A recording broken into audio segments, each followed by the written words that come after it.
And it's another episode Thanksgiving weekend. Coach Keyton Crawford here in the Crawford Podcasting Network, corner of Grand River and Hagedorn Road. Don't throw away from Michigan State University on this snowy, holiday spirited type of weekend. It's a great weekend. It's a great weekend. It's family, food, and football, right? Remember the Lions? A lot of all that. A lot of all that, and the thing I love most, college football. And I was in heaven yesterday. It's been a long season for the Michigan Wolverines, I will tell you that. And 20.5-point underdogs. I did not see this coming. I said +3 turnovers to take it to the fourth quarter was going to be required.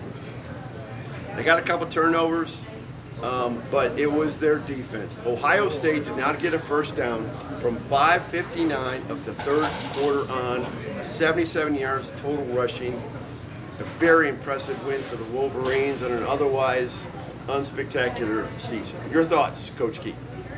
You are 100% correct. Outstanding win by those young men to go into that environment with, but they made it easy for them though with 20-point. Only people in the room thought they was gonna win the game were those kids that got on the bus to go down there or the plane. Yeah, that's it. And their secret sauce is hearing quiet, like Khalil Mullings. When we hear quiet, that jacks him up. And they went in there, but and at the same time, and I posted this yesterday. I've been a fan of Chip Kelly, and he was literally brought in, to beat Michigan and to win the big games. And I'll be the first one to say I was drinking the Kool-Aid because he looked like, but his arrogance cost him. I'm just going to keep trying to run the ball against the two All-Americans and get my butt kicked. Yeah. And 60 minutes later, you can't get a first down. You can't get a first down to not have to try to kick. They got 1 yard on their final possession. Michigan closed up. I tell you what, and you talking about this Michigan front four all season long. I mean, you were huge on the two tackles. Oh, I'm trying to tell you, they control everything. Yeah, they allow those other people to be normal, but be able to play because they could. It's almost like a corner, like a Deion Sanders playing corner. We can lock down half the field. I only got to worry about the other three quarters. Well, I don't have to worry about B gap to B gap. Yeah. And they go make plays in the backfield. They go make plays. Yeah. So great job by them, man. I mean, you cannot deny the fact that that they literally just went out. Granted, you throw picks and you give the ball on 2 yard, blah blah blah. I get all that, but you're still supposed to be able to score more than 10 points. About Michigan throwing a pick, Davis Warren when they're ready to score a touchdown. And I posted that's the kind of stuff that will get Sharon Moore fired. But at the same token, he needs to fire that offensive coordinator. How that played out, though, ironically. Oh yeah, because they got it right back, and it shifted the clock back. Yeah, to when the closeout points was 47 seconds as opposed to 3 or 4 minutes. No question. But like that was a great call. All he had to do was get more air. Okay, well, it just proves that the quarterback sucks. He's a great kid. Bring kid Orgy in the game, and I'm running quarterback power 4 times if I have to, and I'm going in a touchdown and the game's over. If you get 8 inches of crack, you're going to get there.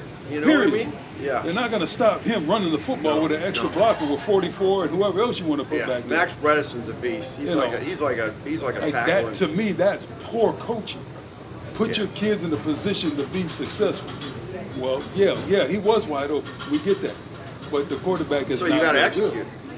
You have to execute. But he's thrown that loft pass before in his work. Sure. He did it against They've also handed the ball to Orgy, snapped it to him, and let him run downhill for yards after yards. Hell, they did it in that game for what, 20-some yard run? So get this, Ryan Day, who equated losing to Michigan right up there with his dad's funeral. This is how out of whack this crazy state of Ohio is, and this obsession with Michigan, making sure all the M's are X'd off on the entire Ohio State University campus. You people are sick bastards, okay? You're obsessed. Michigan was rent-free in Ohio State's head. This reminded me, I was down at the 96 game. Same scenario, number 2 in the nation. Michigan was struggling. Brian Griese was was a junior that year, and they scored a touchdown at the end. All of a sudden, I looked around. I was sitting in the stands.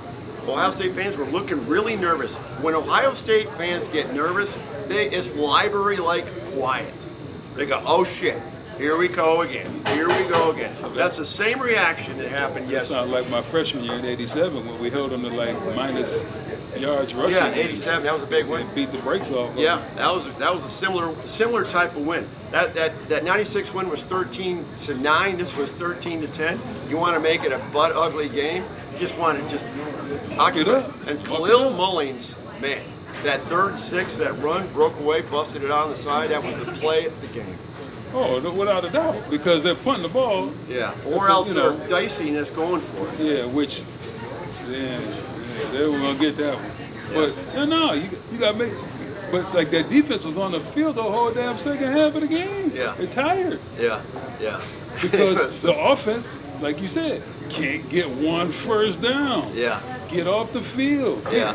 And like, it just goes back to what I told you weeks ago. Will Howard is terrible. Yeah. He's not gonna win anything for you. Well, hey, listen, they have the second highest budget in NIL money, so they had no excuse. And got plenty of players, plenty of playmakers. So 4 times in the Ryan Day era, they've been number 2 in the nation, and they've lost to Michigan. What's your feeling? What would you do if you're Ohio State moving forward as far as the head coaching position? Well, I don't know what his buyout is, but they got $38 million. They probably got that covered. I think it's in the mid-30s. This dude can walk away like, fire the hell out of me, man. I'm out of here. But that's the thing about it, though. It's like even some of my Michigan State people, they're bullhorn right now. It's like Johnson Smith got $45 million buyout right now. Yeah. He's not going anywhere. He's had 1 year, blah blah blah. We're going to talk about that. The thing about Ryan Day is, like, we watched Earl Bruce get fired because he couldn't win. John Cooper. We watched John Cooper get fired because he couldn't win. We watched Brady Hope and Rich Rod get fired because they couldn't win. I mean, you ran the best coach, in my opinion, in the history of Michigan out because of the same kind of issues with Coach Carr. If you don't win that game, you can't stick around. And he brought his man back in to win this game, and they produced 10 points in a trash second half. Something got to change. Yeah. Now, be careful what you wish for, because Urban is available. I don't give a shit about Urban Meyer. Okay, well, you didn't care about him when he was dog walking Michigan for 20 years now. Go ahead. Bring him back. Go ahead. I'm just saying. Now he's probably got some young freshman sitting on his lap. He wants to go back to campus. He might. You never know. Yeah. Anyway, once again, one more before we segue over to Michigan State and their game against Rutgers. So the news bag supposedly of the game, not the game, was the post-game spearing of the flag, which has happened in Michigan Stadium, by the way. Oregon speared their flag in the block game. Texas speared their flag in the block game. Michigan walks off the field. Michigan State in the Notre Dame game in 2007, Caleb Thornhill, he went and they speared the flag in the game. They were right in the thing. Is that unsportsmanlike? What happened was Michigan did that, and Ohio State, it's like game on. We're going to get busy, okay? So this clown, Gus Johnson, pins it in the broadcast all on Michigan, which is ridiculous. You don't make that evaluation. It was stupid. It wasn't just it was Michigan doing that, which was done in there was 5, 6, 7 different fights in college football yesterday. North Carolina State, Vatech, Virginia, Florida State, USC, Notre Dame, Arizona State. We are in a tribalism society, Kerry Keyton, where it's fight. They're the enemy. Get in your tribe. Get in your silo. We hate them. That's where we're at in this world. And that, in my mind, politics is literally, this is my theory, just spilled over into sports and college football. Because it's us versus them, fight. Well, you spend weeks or in this case, years, elevating the rivalry, the game. You said it yourself. It's always at 12 o'clock. You know, you hype this stuff up, and then when the people act like it's important to them, like it is, Life and death. then you want to chastise and beat them up. Well, it's like I always say, you treat athletes a certain way, you elevate them, they're getting special treatments, they get blah blah blah. But then when they act special, then you want to denigrate them for doing that. Well, you've already said I'm special. Yeah. Don't be mad at me when I act special. Yeah, Jack Sawyer, 33. You know, why don't you show a little more effort on the field? You know, I know you did have a pick. He did play pretty well. But I mean, he had more fight. Ohio State had more fight post game than they had during their defense did play well. Their offense just didn't show up. So I'm not going to be mad at him. But my point is this. That defense gave up 177 yards against Michigan's rushing attack, which has been pretty beautiful. I don't think that was a stellar effort. They've run, well, you know, once again, I don't care who you are, you get laid on over and over again. And it's not like, you know, they knocked the one running back out, my man Edwards.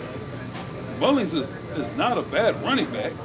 You know, I mean, at some point in time, I mean, you can only do it so much. But my point about the whole thing with the flag and all that, and I posted about this yesterday, and you know how I feel about this. All that handshaking at the end of the game is irrelevant. It's it's not irrelevant. You don't like it. You don't like it at the high school level. It doesn't need to happen, especially in football. It's too much of an emotional game. It's an emotional game for 60 minutes. We're out here battling. If you want to shake hands at the beginning of the game and everybody's cool with that, go ahead. At the end of the game, you leave and we leave, and the game is over. And it's always everybody want to be running out there and all. Go celebrate with your teammates in the locker room. Problem solved. If you want to do, like I said, and I posted about this, whatever. Put the people around, the logos. Get all your security people out in the field. Split the teams. Like I said, if it's a regular place where each one goes to their own thing, you got 7 minutes to get off the field. Yeah. If you stay out there longer, you're going to get fined. You may forfeit the game. Yeah. If it's a stupid setup like Ohio State, where you got to cross the field, which is the dumbest damn thing I've ever seen. They crisscross. Which is just stupid. Or you're going opposite. Or Michigan or Michigan State, where we both have to use the same tunnel. Then whoever loses, you got 7 minutes to leave. The other team can stay out there. There were no tunnel incidences this year. They got just block them off till they let. Till the other team go. Yeah. And call it a game. So, but I'll be the first one. I'm not a fan of the planning and all that. Like, to me, it's irrelevant. It doesn't do it. You've already won, like you said. You won on the field. All the other stuff, it's pointless to me. Yeah. Go celebrate. What you say? You get the gold pants when you win. Yeah. And let me go in the locker room and start getting out my. Those seniors at Ohio State got no gold pants. Exactly. So none. What does Michigan get for beating Ohio State? They have something. They got to have something. No. Because that's the problem. Ohio State something. makes it a big thing beating Michigan. Michigan doesn't beat Ohio State. They got something. They got nothing. Get something. They're this gold pants bullshit. No. No. Yes, okay, segue over. Michigan State. Listen, I've been all bullish on Jonathan Smith, and you don't whack the dude. That's insane. But I found this a little jaw-dropping yesterday. The first half of the Michigan State game, I go, damn, this Nate Carr, I mean, they look good. Okay, I thought this team is getting in rhythm. Post halftime in the Michigan State game, the Michigan State Michigan game, this team has gone downward. Look what's happened since that. They played the second half against Michigan, didn't play well. They got boat raced by Indiana. They lost at Illinois. They barely beat, and I mean barely, a drop pass against Purdue, which got rolled 66-0 at IU. And they get in their own stadium on senior day, Rutgers beats them 41-14. Since that happened, it's almost like that loss to Michigan has had residual damage them the rest of the year. And I'm looking at everybody's looking at the dynamics of the sidelines. Jonathan Smith looking like he doesn't care. I don't know. I'm going to just go to you as a former Spartan player. Where are you at right now versus where you were at mid-season on the Jonathan Smith hearing? Oh, I've been in this working with the young people long enough to understand and realize that nothing, and we talked about this, to nauseam. There's nothing easy about winning a football. No. We've covered that. And unfortunately, again, first year, 60 plus new players. But the biggest thing that has happened, and if you look at the beginning of the season, and the Iowa game was the crown jewel game, and watch how things have gone.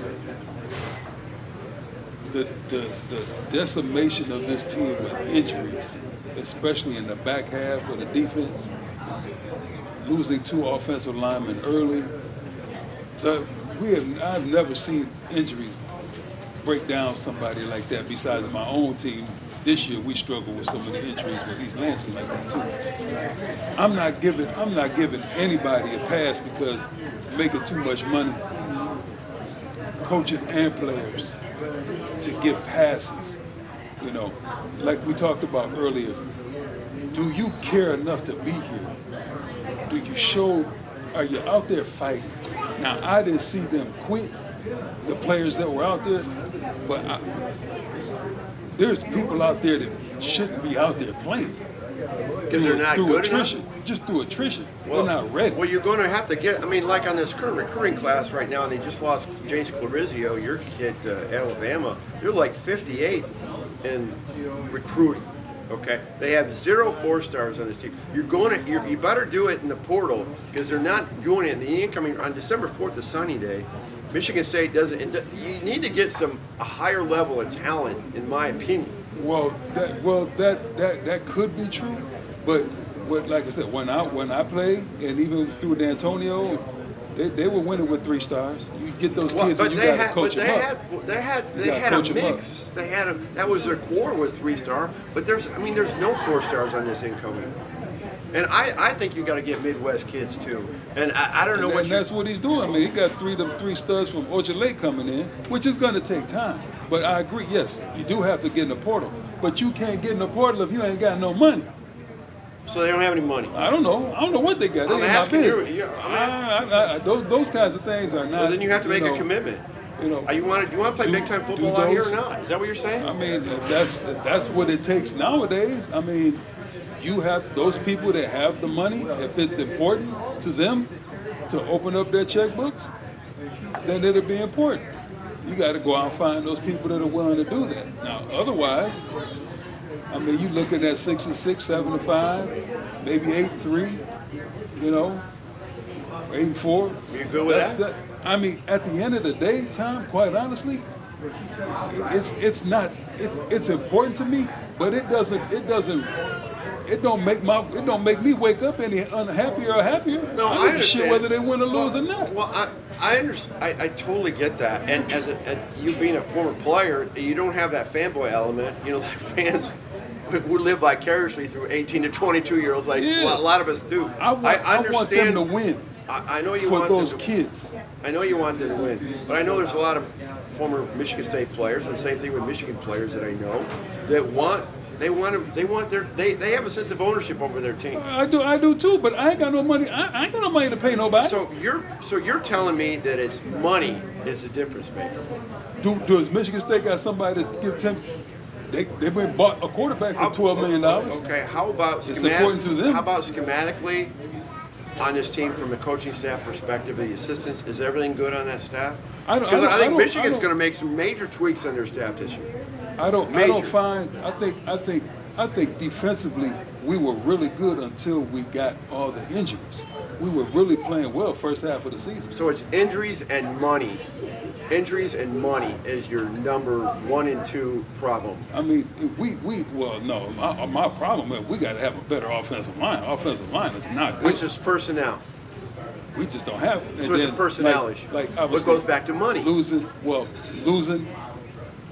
Ethan not coming back, Gino Vandermark, who's been playing outstanding for Alabama, leaving. We lose Chris Phillips at the beginning of the season. We lost. I mean, those guys are serviceable, good linemen. Right. We got 2 babies playing tackle. You got to keep Nick Marsh. You better recruit that dude every freaking day.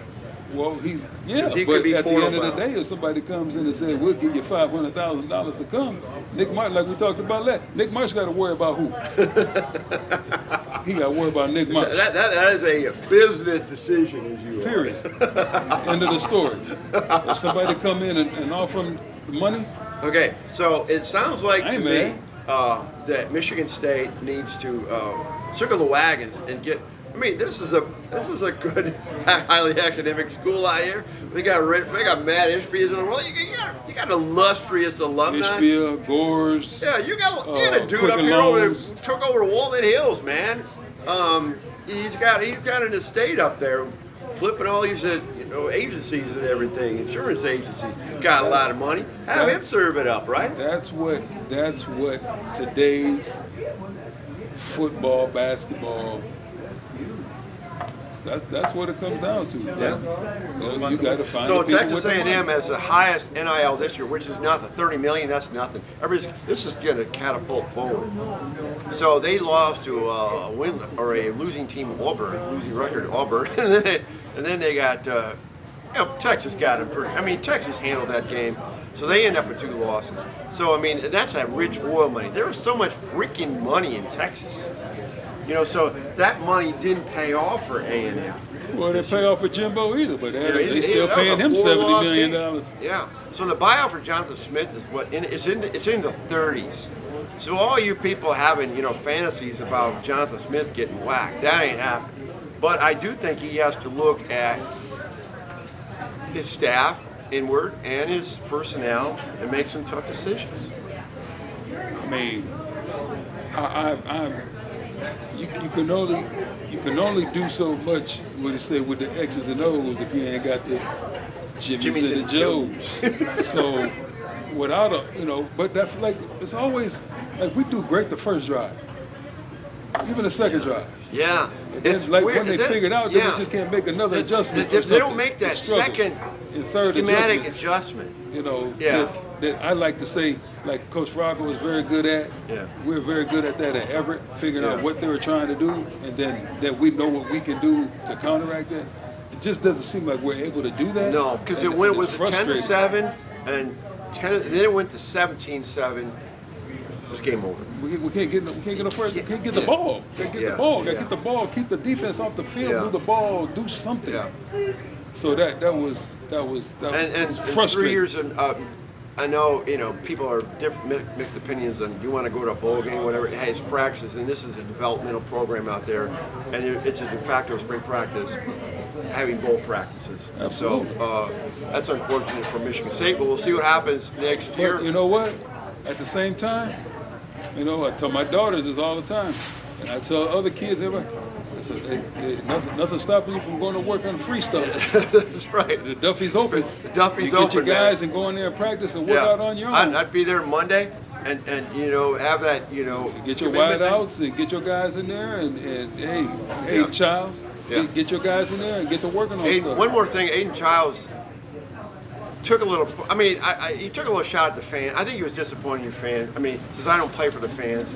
And I understand that.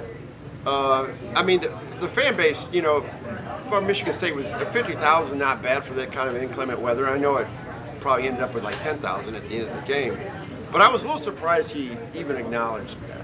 Yeah, that's just being young and not being frustrated probably.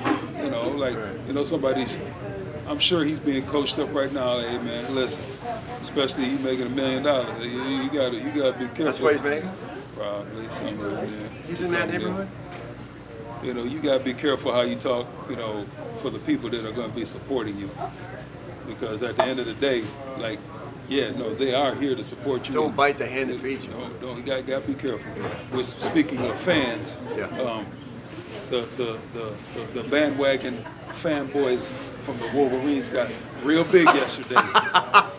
Got real big. All of a sudden. It's a good pile of They're fans. falling over each other. They're like, wait a minute, like y'all, you weren't there when they began dog walk, though. All of a sudden, here we, the sucker eyes, the blah blah. I'm like, wait a minute now. Either you gonna be there when they get worked, you just can't jump back in when they winning now. That's every school in the nation. Fanatics, fans short for fanatics. Idiots. All right, another great episode of Coach Keyton Crawford. I want everybody to have a terrific and safe rest of the Thanksgiving weekend. A lot to be thankful for. I'm thankful for this guy, man. He's my dude, man. This is so much fun. I'm thankful for you and the opportunity to be able to share the good insight. Yes. And the good, and again, we're not going to worry about what happened after 3:30-ish. Yeah. Yesterday. Yeah. We'll worry about what happened from 12 to 3:30. Yeah. Because at the end of the day, you had an opportunity to go out there and do something. Yeah. And whether you did or didn't do it, Yeah. That's on you. That's on you. Yeah. You got to live with that. Yep. So kudos to those kids Yeah. that wore the white shoes for the first time. White, I mean, look nice. those nice. the white They pants. look That was nice. a 74, 75. Bo went to that 2 years, but they never did the white shoes. I like that. They look Where you nice. go? We're not gonna have a bunch of people looking like Joe Namath out They here. look good. They look good. They look good. And All they, right. and they backed it up. Yeah, they backed it up. For Coach Keyton, Tom Crawford here, and have a great weekend. And as you always ended, Go green. go blue.